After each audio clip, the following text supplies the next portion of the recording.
L'occupation israélienne vue d'abord à hauteur d'enfant, à Masafer Yatta.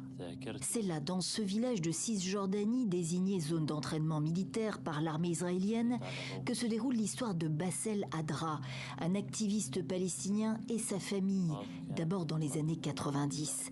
Le film No Other Land, signé par un collectif palestino-israélien, est présenté dans la sélection documentaire cette année à Berlin. C'était un petit peu difficile d'arriver ici. J'ai demandé un visa et j'ai dû voyager de Cisjordanie jusqu'en Jordanie, traverser les checkpoints avant de pouvoir prendre l'avion. On a fait avec. Bassel, il lui a fallu 30 heures probablement pour arriver, alors qu'on vit à 30 minutes de distance sous le même contrôle israélien. Moi, j'ai mis 20 minutes pour arriver à l'aéroport. C'est une autre différence fondamentale.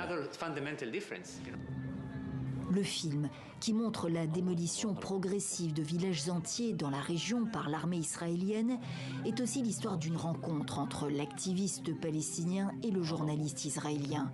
L'histoire d'une alliance qui se noue entre eux, alors même qu'ils vivent des réalités très différentes, restrictions d'un côté, liberté de l'autre.